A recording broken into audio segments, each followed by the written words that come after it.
एक छोटा सा गांव था जो शहर से काफी दूर बसा था। उसी गांव के बीचों बीच एक पुराना सा मिट्टी का मकान था जिसमें रहते थे सबके प्यारे काका। काका की सबसे खास पहचान यह थी कि वे रोज होटल या ढाबा नहीं चलाते थे, बल्कि सिर्फ रविवार के दिन ही 100 किलो मटन पकाते थे। साथ में गर्मा गर्म चावल और कुरकुरा पापड़ भी परोसा जाता था। गांव में और भी कई होटल थे, लेकिन रविवार के दिन सारे होटल सुनसान हो जाते और काका के आंगन में मानो मेला सा लग जाता। उस रविवार को भी काका तड़के उठ गए और बाजार की ओर निकल पड़े। बाजार के कसाई ने हंसते हुए कहा, काका, आज फिर 100 किलो मटन ले जा रहे हो? लगता है पूरे गांव का पेट तुम्हें ही भरना है। काका ने मुस्कुराते हुए जवाब दिया, अरे भैया, रविवार का दिन है और रविवार मतलब काका का मटन। आज सबका पेट भी भरेगा और मन भी। वे भारी भरकम मटन उठाकर धीरे धीरे घर पहुंचे। दरवाजे पर उनकी पत्नी काकी खड़ी थी। काकी बोली, सुनते हो, इतना सारा मटन अकेले ढोलाते हो, थकान नहीं होती क्या? क्यों ना हम गांव में ही एक होटल खोल ले। रोज यही काम होगा तो थोड़ा आसान हो जाएगा। होटल? अरे भगवान, ये कैसी बात कर रही हो? अगर होटल खोलेंगे तो रोज बनाना पड़ेगा। रोज बनाएंगे तो लोगों को वही स्वाद कहाँ मिलेगा? अभी तो लोग हफ्ते भर इंतजार करते हैं, तभी उनका प्यार और स्वाद दोनों बरकरार रहता है। पर मुझे तो लगता है कि तुम्हारे हाथ का स्वाद कभी कम ही नहीं होगा। लोग हर दिन भी खाएंगे तो उबेंगे नहीं। बस यही राज तो मैं किसी को नहीं बता सकता। ये स्वाद रविवार का ही है और रविवार का ही रहेगा। काका ने बड़ा सा लोहे का बर्तन रखा और नीचे लकड़ी का चूल्हा जला दिया। सबसे पहले उन्होंने खड़े मसाले, दालचीनी, लौंग, काली मिर्च, जीरा को सिलबट्टे पर पीसकर ताजा मसाला तैयार किया। फिर उसमें उनका गुप्त मसाला डाला, जिसकी खुशबू पूरे आंगन में फैल गई। करीब 2 घंटे तक मटन धीमी आंच पर पकता रहा। उधर दूसरी ओर बड़े भगोने में चावल उबल रहे थे और काकी कड़क पापड़ तल रही थी। काकी ने हंसते हुए कहा, अरे ये खुशबू तो मोहल्ले के कोने कोने तक पहुंच गई है। देखना, 12 बजते ही लोग उमड़ पड़ेंगे। लोगों के चेहरे पर जो चमक होती है ना, वही मेरे लिए सबसे बड़ी कमाई है। जैसे ही घड़ी ने 12 बजाए, लोग आने लगे।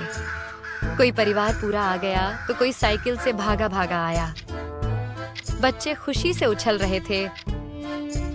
काका, जल्दी दो, भूख लगी है। काका बड़े प्यार से प्लेट सजाते। गर्मा गर्म चावल, मसालेदार नली वाला मटन और साथ में पापड़। पहला निवाला खाते ही सब बोल उठते, वाह काका, ये तो कमाल है। आप रोज क्यों नहीं बनाते? अरे भाइयों, यही तो मजा है। अगर रोज मिलेगा तो ये स्वाद खास कहाँ रहेगा? याद रखो, ये मटन सिर्फ रविवार को ही मिलेगा। आपका राज चाहे जो हो काका, पर आपका मटन तो लाजवाब है। हम तो पूरे हफ्ते इंतजार करते हैं बस रविवार के लिए। धीरे धीरे भीड़ इतनी बढ़ी कि दोपहर होते होते सारा मटन खत्म हो गया। कई लोग मायूस होकर बोले, काका, जरा ग्रेवी ही दे दो, वही बहुत है। माफ करना भाइयों, अब तो ग्रेवी भी नहीं बची। अगला रविवार आने तक सब्र करो। लोग निराश होकर पर मुस्कुराते हुए लौट जाते और कहते, ठीक है काका, फिर मिलेंगे अगले रविवार। रात को जब सब सन्नाटा हो गया तो काका और काकी खाट पर बैठे बातें कर रहे थे। काकी बोली, तुम सच में बहुत अच्छा मटन बनाते हो। क्यों ना हम सचमुच एक होटल खोल लें? लोग रोज आएंगे। भगवान अगर रोज बनाएंगे तो ये स्वाद अपना जादू खो देगा। स्वाद का असली मजा इंतजार में है। शायद तुम सही कहते हो, पर मुझे पूरा यकीन है कि तुम्हारे हाथ का स्वाद कभी भी लोगों के दिल से नहीं निकलेगा। इतना कहकर दोनों ने रात की शांति में मुस्कुराते हुए नींद की ओर कदम बढ़ाए।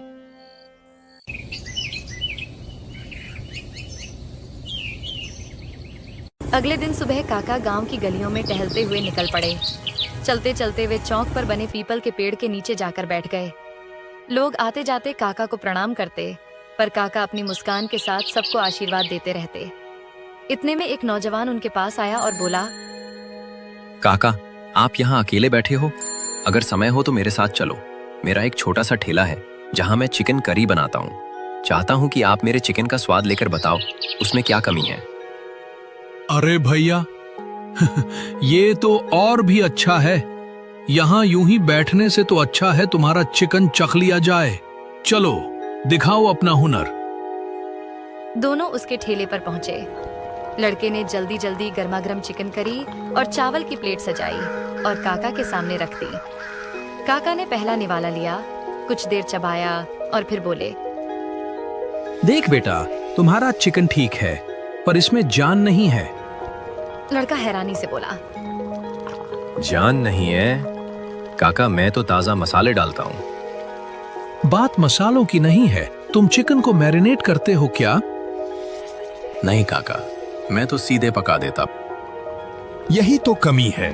अगर चिकन में स्वाद लाना है तो पहले उसे 30 मिनट नींबू, अदरक लहसुन का पेस्ट और थोड़ा गरम मसाला लगाकर मैरिनेट करो। जब वो मसाले में घुल मिल जाएगा तभी असली स्वाद आएगा। फिर पकाना, देखना लोग बार बार मांगेंगे। धन्यवाद काका, कल से मैं जरूर ऐसा ही करूंगा। काका हंसते हुए वहां से आगे बढ़ गए। थोड़ी दूर जाकर वे अपने पुराने मित्र रामलाल के घर पहुंचे। रामलाल बरामदे में खाट पर बैठे थे। काका मजाक में बोले, अरे भाई, तुम तो दिन ब दिन बूढ़े होते जा रहे हो। हाँ यार, बूढ़ा तो हो ही रहा हूं। लेकिन तू बताओ, तू इतना जवान कैसे दिखता है? कहीं कोई राज तो नहीं छुपा रखा? काका ने ठाका लगाते हुए कहा, राज है तो सही, पर बता दूं तो तू भी जवान हो जाएगा। फिर गांव वाले हम दोनों को देख हैरान रह जाएंगे। दोनों जोर जोर से हंसने लगे। काका ने प्यार से कहा, देख भाई, कभी रविवार को घर आ जाया कर, तुझे अपना बेहतरीन मटन खिलाऊंगा। हाँ यार, मैंने भी बहुत तारीफ सुनी है तुम्हारे मटन की। एक दिन जरूर आऊंगा। थोड़ी देर बातें करके काका विदा लेकर अपने घर लौट गए।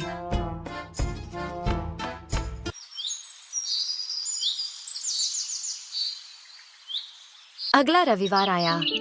काका फिर सुबह सुबह उठे, ताजा मटन लेकर आए और बड़े हांडी में लकड़ी के चूल्हे पर पकाना शुरू कर दिया।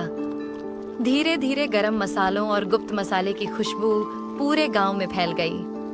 दोपहर के 12 बजते ही गांव वाले जमा हो गए। जैसे ही पहली प्लेटें परोसी गईं, सबके चेहरे खिल उठे। एक आदमी छकते ही बोला, अरे काका, आज तो प्लेट में मटन के पीस ज्यादा दिख रहे हैं। दूसरा हंसते हुए बोला, हाँ काका, मुझे तो 2-2 नली वाले टुकड़े मिल गए। काका ने मुस्कुराते हुए कहा, अरे भाइयों, आज मैंने जानबूझकर सबको थोड़ा ज्यादा दिया है। लोग हैरान होकर बोले, पर काका, आज ऐसा क्या खास है? काका ने मुस्कुराते हुए कहा, आज की ही तारीख को मैंने पहली बार रविवार का मटन बनाना शुरू किया था, तो समझ लो ये हमारी सालगिरह है। उसी खुशी में आज सबको दुगना मटन मिलेगा। गांव वाले खुशी से झूम उठे और खाने में डूब गए। थोड़ी देर में वे लोग भी आ पहुंचे जो पिछले रविवार को रह गए थे। काका ने उन्हें भी प्लेटें सजाकर दी। वे चाव से खाने लगे और बोले, वाह काका, इंतजार तो बहुत लंबा था, पर आज तो 2 गुना स्वाद मिला। भीड़ में एक नया चेहरा भी था। साफ कपड़े पहने, थोड़ा शहरनुमा अंदाज वाला आदमी। उसने काका की थाली खाई और फिर धीरे से बोला, काका, अगर आप मुझे ये रेसिपी बता दो तो मैं आपको जितना कहो उतने पैसे देने को तैयार हूँ। काका ने भौहें चढ़ाते हुए पूछा, अरे भाई, तुम कौन हो? आज पहली बार देख रहा हूँ। मैं शहर में बड़ा होटल चलाता हूँ। तुम्हारे मटन की चर्चा सुनी थी, इसलिए यहाँ चला आया। अगर ये रेसिपी मिल जाए तो मेरे होटल का धंधा दुगना हो जाएगा। काका शांत होकर बोले, मान लो कि मैं तुम्हें ये बता भी दूं तो भी तुम्हें वही स्वाद नहीं मिलेगा। वो हैरान होकर बोला, क्यों काका? स्वाद तो रेसिपी से आता है। नहीं भाई, स्वाद सिर्फ मसालों से नहीं आता। ये मटन धीमी आंच पर चूल्हे में पकता है घंटों तक। तुम्हारे होटल में तो गैस का चूल्हा होगा, वहीं से फर्क पड़ जाएगा। वो आदमी जिद पर अड़ गया। फिर भी बता दो काका, मैं तुम्हें खूब पैसे दूंगा। पैसों से स्वाद नहीं बिकता। अगर कभी मुझे अपना राज बताना होगा तो मैं अपने गांव वालों को बताऊंगा, तुम्हें नहीं। ये सुनते ही वो शहर वाला गुस्से में बड़बड़ाता हुआ वहां से चला गया। वाह काका, आप तो सच में गांव की शान हो। बस भाइयों, यही प्यार ही मेरी असली कमाई है। उस रात जब सब सो चुके थे, काका और काकी खाट पर बैठे बातें कर रहे थे। भगवान, अब उम्र हो रही है। सोचता हूँ हमारे इस मटन के राज को आगे कौन संभालेगा। काकी ने सहमति में सिर हिलाया। सही कह रहे हो, पर किसे दोगे ये राज? कौन बना पाएगा तुम्हारी तरह? क्या पता कोई खुद चलकर आ जाए, जिसे ऊपर वाला हमारे लिए भेजे। दोनों यही सोचते सोचते सो गए। सुबह दरवाजे पर दस्तक हुई। कोई है घर में? बाहर से एक धीमी आवाज आई। काका बाहर निकले तो देखा एक दुबला पतला लड़का खड़ा था। लड़का बोला, काका मैं अनाथ हूँ, कई दिन से भूखा हूँ, कुछ खाने को मिलेगा? काका उसे अंदर ले आए। काकी ने तुरंत चावल और बचे हुए मटन के टुकड़े परोसे।